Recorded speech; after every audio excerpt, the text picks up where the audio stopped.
Hey, what's going on, guys? It's Vosk, the VoskCoin YouTube channel. How y'all doing today? I don't mind vegetables on my farm. I mind bitcoins and other digital currencies. This is my dog right here. Her name's Tail because she's got a tail. And today we're going to be going deeper in the mines. That's playlist mining farm tours on the VoskCoin YouTube channel. And this is episode 3.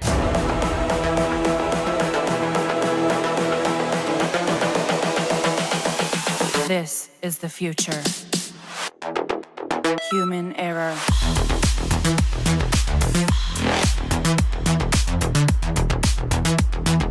Evolution.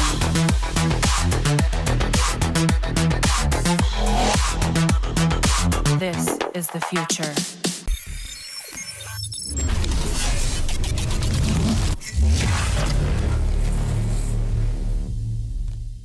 So here's my story on how I spent $100,000 building a crypto mining shed. So before I go into the details of really just the mining farm build, I want to give you a brief background on just, well, why did I do it? And then how did I do it?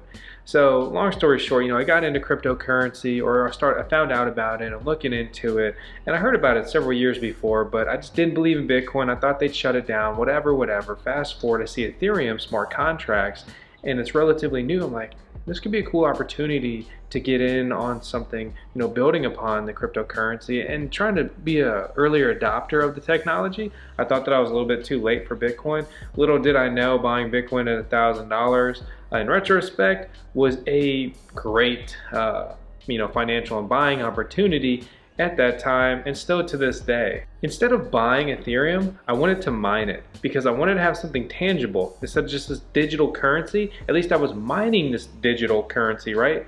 With something tangible, something here in the real world. And I saw that if all this stuff went to zero, I would still have hardware that had a value. And I could also build a banging gaming PC, which I had not had at that time. I was just using an old laptop. So that was a huge appeal for me. By the way, guys, we're running a giveaway right now. We're giving away a $5,500 FPGA mining card. All you have to do is click the link in the video description below and click, and you're entered, and you could be winning that card. In addition to giving away that card, we're also going to give away some Bitcoin. All you have to do is drop your Bitcoin address below and let us know if you've ever mined cryptocurrency, and if you have, what coin. I want to say thanks to ImmersionSystems.io for sponsoring the VoskCoin Mining Farm Tour video series. Without them, this wouldn't have been possible at all. If you watched episode 1 of season 1, then you will have seen us tour Mark's mining farm, where he utilizes Immersion Systems immersion cooling setup. Top quality gear, and Mark was one of their first customers, and so he's one of their oldest customers, and he couldn't be happier with it. Originally made for their own personal mining farms that they've now brought to market. If you want a setup, reach out to them. I didn't have the confidence to build a GPU mining rig when I first got into this. Hey, what's going on, guys? It's VoskCoin. So I bought a pre-built one. I was going to model my future GPU rig builds around that potentially if, I wanted to expand and I like that design and so forth. Well, here's the deal. That rig was mining about 1 Ethereum every 4 days when I got it in about April, May 2017. And it paid for itself completely within less than a month and a half, which is just crazy, right? And now I'm bitten by the bug. I'm like, well, I love cryptocurrency. I'm trying to change my life here. And honestly, I really do believe in the ideals and just the decentralization, just the immutable blockchain, global, borderless technology that, is cryptocurrency. But I won't go on and on about that video. It's about the mining farm tour, right? So now I'm bitten by the bug. And I'm telling you this background so you see why I built the shed. So I had this rig, and then I wanted to get an ASIC miner too. So I got this little Baikalminer. In retrospect, it's crazy. I spent like 2 Bitcoin on like 2 of these things. That kind of hurts to say. Now, when I got these miners, they were making like about 20 bucks a day, which is obviously very profitable. They consumed like nothing as far as watts go. Minimal noise, minimal heat output, very cool stuff, especially for the time. Then moving forward, I bought a cloud mining contract. I put about more than the cost of a GPU mining rig, 6 card, into a cloud mining contract. Well, if you guys want to know, you want to learn from the mistakes of myself and many others, don't get into cloud mining. Generally speaking, it normally just sucks. If you want to mine, you got to learn how to buy the hardware yourself, or at least, buy the hardware and have it sent to a hosting co-location facility so you still own the said hardware. At the end of the day, I purchased a GPU mining rig with Genesis Mining on cloud mining, but I never have the hardware. So when they say, hey, it's not profitable anymore, that's it. I no longer get paid out. Fortunately, I made my money back and then some with that, but that's only because of the crazy crypto bull run of 2017. Unfortunately, I was influenced by some of the bigger crypto YouTubers at that time saying that they were bankrolling with Genesis Mining, and I'm like, oh, well, maybe I can make some money with it too. The irony now is, almost 3 years later, here I am, one of the bigger crypto YouTubers, if you want to rank me by subscriber count. It's honestly, it's kind of crazy and super cool and super humbling. I appreciate all you guys who take the time to subscribe to the channel. If you're watching the video right now, I would really appreciate it if you could slam that subscribe button and help us reach 100,000. It's been a huge goal, and we're so close, 92K at the time of shooting this video. But back to the story. So I realized mining is very profitable, mining is very fun, mining is very interesting, and every day I'm believing more and more and more in cryptocurrency, and things are really starting to build up and take off. So I'm like, all right, how can I do this? How can I build more rigs? Where am I going to put more rigs? What am I going to do with electricity? I bought a Panda miner, right? And this thing was like basically 8 GPUs in a box, kind of a piece of crap, but when it was working, it was mining about $50 a day back then, which again is freaking wild. And this thing was big, it was power hungry, and it was loud. And at this point, I'm realizing, if I want to scale up, I can't just have these things all over my house. The Panda miner could not be much louder. They call it the wife approval factor, right? Well, that's going to be tanking. And you're not going to want to bring a girl over and you got this thing screaming in the corner making a bunch of heat. It ain't a good look. Or your girlfriend or your wife or whatever is going to come home, they're not going to like it either. So now I'm thinking, how can I build out some mining rigs, and where am I going to put them? Had a couple buddies, wanted to get a place with them, but they had cold feet, didn't want to make the move. Cost me a couple critical months in retrospect. I got to the point, I'm like, you know what? Screw it. I'm doing it myself. That's what I end up doing with most things in life. I'm gonna do it myself. That's the best way to get stuff done, is you do it yourself. So I started evaluating plans. I'm like, okay, I own my house. I got a little like quarter-acre lot. I'm gonna put a little shed on it. I'm gonna make it a mining shed. And this is where the journey gets real crazy. I did that. And in retrospect, I thought I needed a big shed because I didn't really understand the design. And I'm trying to learn about moving air, how much air do I need to move? What can I even use to move this air, relatively cheaply? What kind of racks do I need to put these rigs on? What kind of rigs am I even gonna build? What kind of rigs do I know how to build? Can I learn how to build?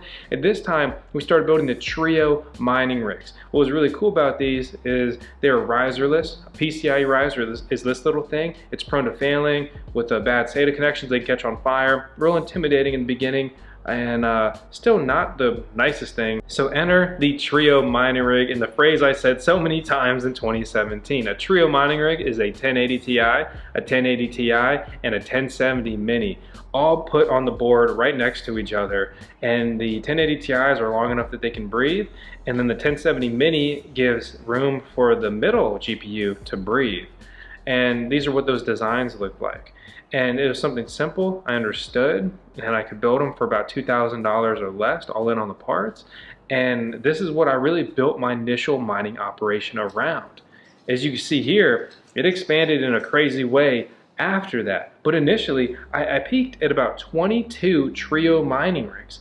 That's a lot of these little guys. In retrospect, they were super easy, super beginner-friendly mining rigs to build, and crazy reliable, never had an issue with them. Absolutely loved them. But as I got more comfortable and more advanced, I started building more condensed mining rigs to make it easier to manage all of these rigs and to reduce redundant power spending. So instead of powering a bunch of extra CPUs and motherboards and power supplies and all the corresponding components, if I just have one CPU, one motherboard, one stick of RAM, on a big rig chassis here, a GPU mining rig frame, and then I have like 8, 6, 12 cards coming off of it, then I'm gonna have better power efficiency. A couple years later, I still have no regrets building those Trio mining rigs. They were so much fun, so easy to build, and just it was just an awesome experience. And at the time, they were super profitable. They were making about $10 a day.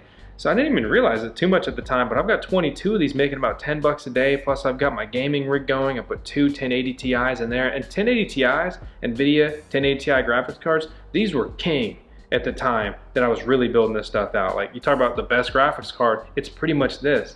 Maybe like a Titan was above it, but you know, the price per performance for those wasn't worth it. You get a 1080 Ti, I got a lot of mine for like $600. And later on, the price crept up to $1,000 per card.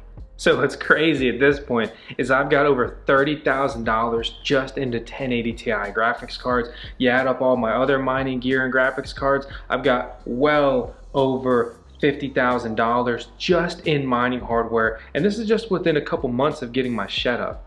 And let's go back to this shed and just kind of how does this transpire. So I had redone my driveway, made the bottom so cars could get in easier. It was a really steep driveway, and I added some extra driveway at the top to have an area to work on cars and park cars. I'm a car guy, so yeah, I'm into that stuff. Ironically, it was a perfect spot at the top to drop the shed, and I really contemplated it. I didn't want to do it. I was gonna do it, but then my beautiful girlfriend, Miss Vosk, was like, hey, let's just dig this area out and make it flat and level and drop the shed here. And I'm like, I don't know, that's a lot of work. And she's like, come on, I'll help you. Yeah, don't fall for that one, boys. So you'll see why I wish I didn't do that by the end of the video. But anyway, we digged a freaking China. We moved so much dirt, it was insane. I mean, just look at this stuff. You can see in these old pictures that, oh my gosh, I get exhausted just thinking about this. All by hand, all by shovel, all by wheelbarrow. I was worried about hitting my power line comes in right there, my water line comes in right there, my internet line comes in right there, and I didn't even know what the hell else came in right there. Anyway, we ended up digging that out. Drop a shed, got a pre-built shed, didn't have time to mess with putting something together. I wanted to get up and go. I ended up paying, I think it was about like $3,200 or something for this one delivered. It was a nicer shed, and I had it matched to the house, and I was hoping it was going to add value. It's funny, you'll see how this all works out in the end. And it was a 12 by 10 shed. Had a ridge vent and a soffit up in the upper area of the shed, which I regret putting in there because I ended up using roof-mounted attic exhaust fans, 1,500 CFM each. So the whole shed moved about 4,500 CFM of air, which is a lot of freaking air. Like, it would slam the door shut and break your finger if you had it there, in the doorway. And then I also cut in intake vents on the side of the house, but I didn't have enough intake vent area in retrospect. You want big vents and you want big output.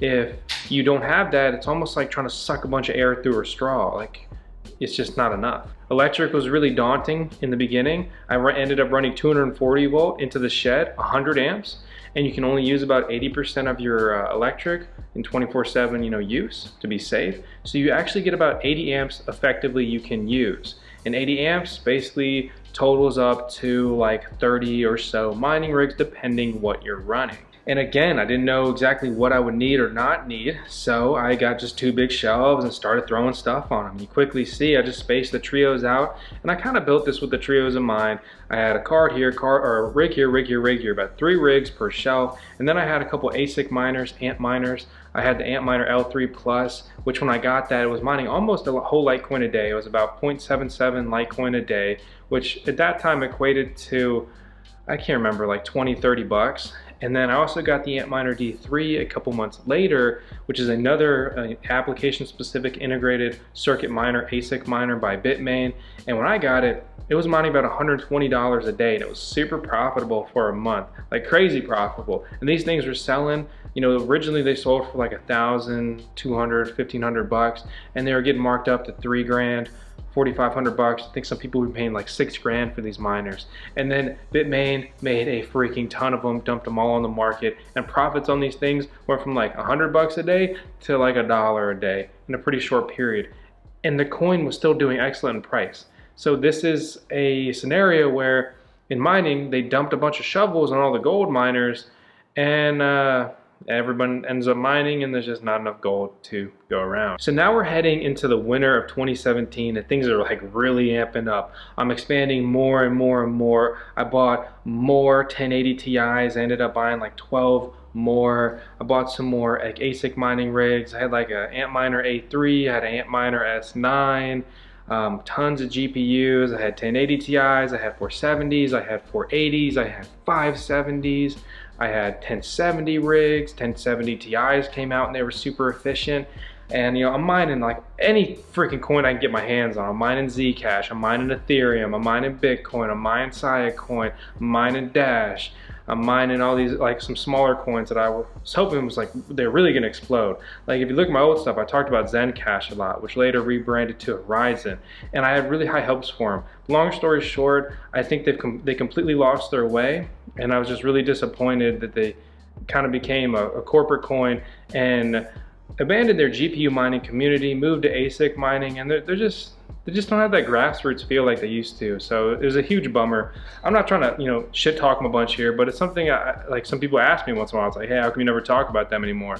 To be blunt, I think Zen just completely lost their way, and I'll leave it at that. So now it's getting colder outside and it is full speed ahead. We are building ridiculous mining rigs, like 8 1070 Ti's on a 8-card GPU riserless mining board. It was the Onda board back then. Eventually Octominer kind of took the screen while making a riserless board like that. And I mean, look at this design. Like, it was extremely hot, right? But it was cold and it was a gold rush, so it didn't matter. Now I've condensed my rigs. I've got 2 12-card 1080 Ti mining rigs. So that's 24 cards. This was a 10 grand mining rig by itself at this time. I had 2 of them. It was just insane stuff. It's crazy in retrospect. And it's these kind of rig builds are why gamers started to hate miners and all that stuff, just because you know, we had big GPU mining rig builds. But to be honest, it was their opportunity that they missed. It's just basic supply and demand. Don't be mad at us. Like, it's Newegg that's allowing $1,000 1080 Ti's to be sold on their site, $700 above MSRP. Just saying. I was also expanding. I'm like, okay, I'm doing GPU mining. What else can I mine with? I started to do more CPU mining, and I got a Ryzen card, our CPU, and I started mining Monero with that, and that was really cool and intriguing. And just this CPU that was like, I think like 180 bucks or something at the time, was mining $3 a day. Like, that's a lot of money. You're gonna get a sweet CPU paid off in a good time frame at that current trajectory. I also started mining on hard drives, which at the time was like super profitable. And all in all, I reached a peak where I was mining $500 a day. My farm is projected to be making $500 US a day mining cryptocurrency using these custom computers. And when you total up all my gear at the prices of that and all the money I put into getting set up here, it's about $100,000. I didn't even realize it at the time. And let's talk a little bit more about the finances. And to be clear, this is not financial advice. So a lot of people have asked, I mean, Vosk, where did you get the money to do this, right? Well, so I had a little bit of savings, invested that. And then, you know, I got a lot of crap for this back then, but I truly believed in what I was doing. And honestly, it's a little bit crazy in retrospect, but when you've got not that much to lose and you have everything to gain, you're gonna operate a little bit more risky. So I took on some serious debt. I opened several credit cards that had, say, like no APR for 12 months, 15 months, 18 months, and I maxed them out instantly. Most of the stuff I bought was either I was buying Bitcoin on credit cards or I was buying GPUs to build, or really GPU mining rig components on credit cards. And I ended up amassing, in retrospect, I think it was more about $60,000 in debt. And every dollar I made in the beginning, I rolled right back over into this mining venture. I mean, I was so overextended at one point that I got overdrafted on my mortgage payment. And it was a frustrating time. It was a sobering time. And it's not like I was doing bad, like I was doing well, but it was all in crypto or mining gear. But I was playing with that all-in mentality. And if you're gonna do something like this, you really do have to be all in. And when you have literally everything leveraged for this, let me just say, you're gonna work all day, every single day on it. A lot of the times it's the people who don't go all in, that they don't have the same grind, the same work ethic, and just the reality that I need to make this work, or I'm gonna lose everything. I'm gonna lose my car, I'm gonna lose my house, everything. I'm gonna go into debt. And the way I had it set up is that if I sold all my gear and I sold all my assets, I mean, I would zero out my entire life, but I should still be about able to break even. Not what I want to do, but that was kind of my backup contingency plan. At the time, I still had a full-time job too. And here's what happened. Tails got sick. Beautiful pup right behind me. We're throwing it back with the old school shoot the video in the garage. She's hanging out on my set of wheels and tires over there. And you know, she got sick. She had severe thrombocytopenia. Long story short, her immune system was attacking itself and destroying all her platelets, and she was starting to spontaneously bleed, and she had nothing to clot, so she would just bleed out. It was one of the hardest and heaviest and most stressful times of my life ever by so far.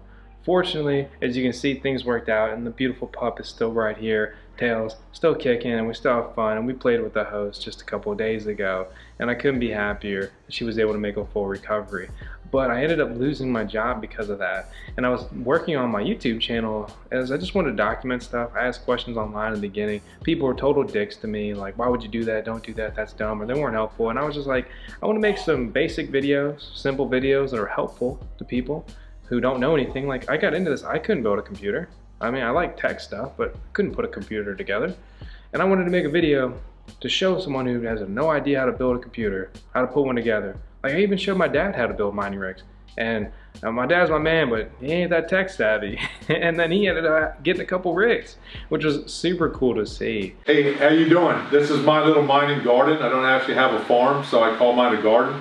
I have a 3-card rig right here, and then a 4-card rig right behind my right shoulder. Drew got me into cryptocurrency. At first I was a little skeptical. I'm old school. You know, I'm his dad. We didn't have this growing up. So yeah, my job wouldn't work with me. They said I was essential personnel. I couldn't take off. I said I'm not coming in. Like, I would lose my mind if I came home, got off work. I worked the night shift. I get home at like 4 a.m. and my dogs just bled out. Only thing I care about in that whole city? I don't think so. So yeah, that didn't work out, and I got dumped into crypto mining and just crypto YouTube full time. So yeah, it was around this time I'm mining with GPUs, I'm mining with CPUs, I'm mining with hard drives. I got cloud contracts out there. I'm trying to make some good trades. I'm looking at coins that are starting to provide passive income, you know, things like Neo and how it generated gas. And my farm reached a point where it peaked. It was making $500 a day. What? And that's what happens when you spend that much money and you're mining coins and crypto's going crazy. So at the time, things were going great. Unfortunately, because I am so passionate and such a big believer in cryptocurrency, you know, I acquired some coins and I held so much through the come up that I held it on a pretty far trajectory down too.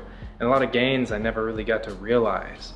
And you know, in the beginning of 2018, crypto started to come down after Bitcoin bounced off basically 20,000, and everything kind of came down some and came down some more, and just the general trend is everything kept going down over the next year, and then also kind of the next year after that. And what that meant is that mining revenue went down. All the hardware was making less and less a day, but people kept building more and more rigs, because building big mining farms, especially like industrial size, it takes like 6 months plus to do like a big build out on average. So say everything crashes down, you can have more farms keep coming online for the next 6 months, and they're not just gonna turn it on one day and be like, oh, we're too late, we're just gonna turn it off. So for the whole year that things are coming down, more and more farms are springing up, hash rates are going up. But it doesn't make sense because prices are going down, and that's because hash rates lag behind the prices. It's the same reason why mining was so profitable when prices were going up, like unreal profitability. And it's because the hash rate lags. So if you have mining gear at the right time, early, and especially just, you know, you get in early and you go long term, it can be a super profitable venture. But if you're too late to the party, you're gonna have a harder time. Doesn't mean that mining is still not useful and interesting, and the core component of mining is just decentralizing the network and moving the blockchain along. I mean, the simple explanation of mining is you have these computers and they're trying to solve a math problem, and whoever gets that math problem right, that it's randomized, they get a reward for it, and that's how you get paid. So over the next 2 years, mining profitability continues down. Turns out my electric rate got hiked up 40% because my provider just wanted to say, okay, we're gonna raise your electric rate by 40%. You take that in your bottom line, that's a big blow to your daily, monthly, any part of your income. So my electric gets jacked up, mining revenue is down, and I'm really realizing the shortcomings of my farm, some of the inefficient things I built in. And one of the biggest design like aha moments I had is when you see these people that they use the natural airflow of these mining rigs to push the air itself. So, take this shipping container design, for example. It has no intake fans, just a bunch of, vented, filtered intake side, right? And the outtake is literally just the exhaust of all of the miners. This would have taken some more planning with GPU mining rig builds, or, building enclosed cases, which were an option back then. I just like the open air design, which is basically where they're not in a case. But if I had built it around that and just built like basically some really basic cheap funneling, I could have had them move all the air themselves. That would, running these 3 exhaust fans is very expensive in the long term, especially when your electric gets jacked up and your profitability goes down. I ended up downsizing the farm some, still kept mining, still loved it, and all of that. Got some new exciting gear, some profitable miners showed up here and there, like the SPX36 was a crazy miner, and then the Obelisk Tech miners, even though they came out a year late and their whole contentious fork to their mining algorithm, whatever, they ended up coming out, they were real profitable and entertaining, really cool looking. Eventually, Miss Vosk and I got to a point in life where tails had fully recovered, so we're just kind of getting back-ish to a normal-ish routine. I'm recovering from just all that stress and dealing with that and working day in, day out, trying to make sure that I'm set on money, basically starting VoskCoin as a business and not just a hobby. And that transition, I mean, it was very draining task, very rewarding and fun, but very heavy task. And we get to the point where, like, we just want to get out of here, nothing really but bad memories in Charlottesville. And so we wanted to move. We started looking at other places. We find a house we love, but there's a freaking HOA here and we can't bring the mining shed, it's too big.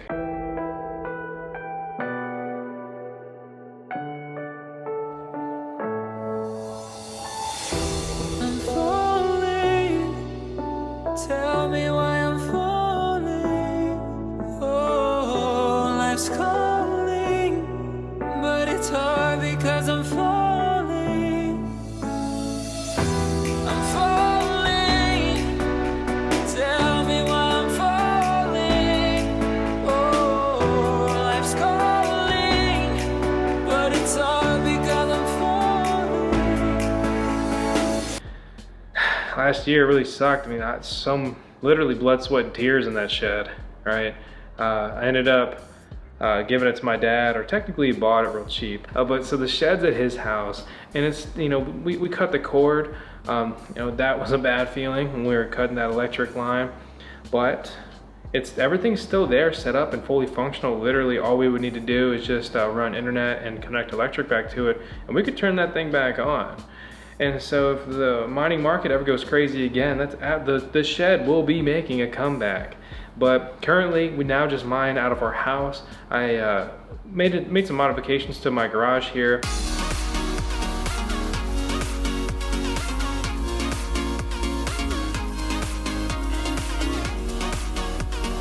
And I used the garage for the blunt of my mining. I have a couple rigs kind of set up random spots in the house, and like a little mini mining room down in the basement in my storage room. So at the end of the day, I'm still mining, I'm still having fun, but mining went from a full-fledged, all-in everything business for me to a fun, enjoyable, profitable hobby.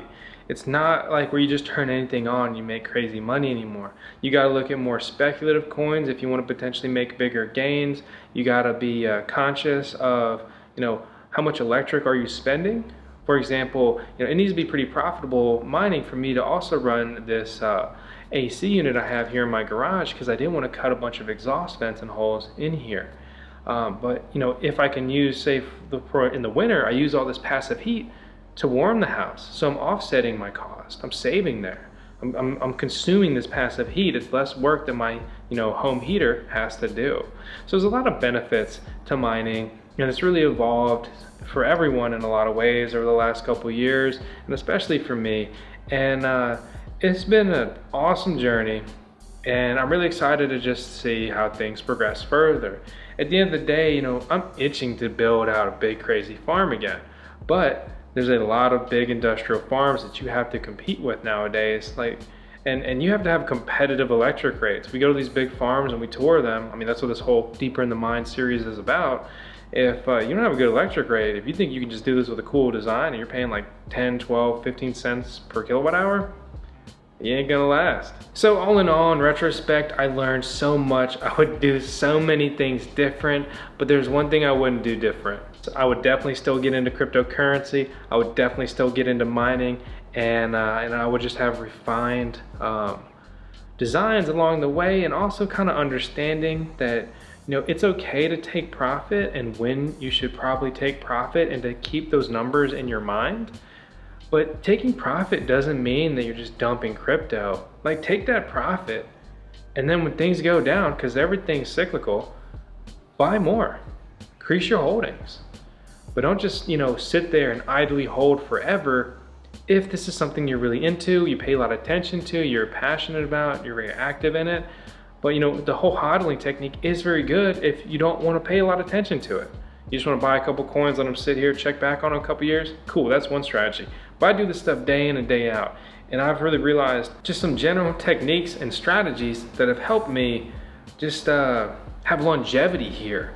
You'll notice a lot of mining farms, a lot of individuals, even a lot of crypto YouTubers, they'll just disappear. And it's tough to, you know, make a profit, and as far as like making content goes, even be relevant when the market has a big downturn. I mean, everyone liked, not everyone, but a lot of people like Doug Polgar. I thought he was real funny. He just posted a video, he quits. That, you know, your content that you make for cryptocurrency is gonna follow directly the market. My numbers, for the most part, directly follow Bitcoin's price. And it's not an excuse, there's always room to improve. I absolutely agree and understand that. But generally speaking, you know, you can only deviate so much. There's only going to be so much general interest in this space, because although it's very cool, very awesome, very emerging, and I personally think it's the next, it's ushering the new era of financial revolution, still might be a couple years before everyone else thinks that. So the other thing I really think is that you should subscribe to the Vaz Cohen YouTube channel, hit the thumbs up on the video, and leave any questions you may have below. I want to thank all you guys for taking the time to view this, view my story, and basically my mining farm tour in retrospect. I'll see you guys all in the next one. Thanks to Scott Alford and his custom PDU for making this mining farm tour possible.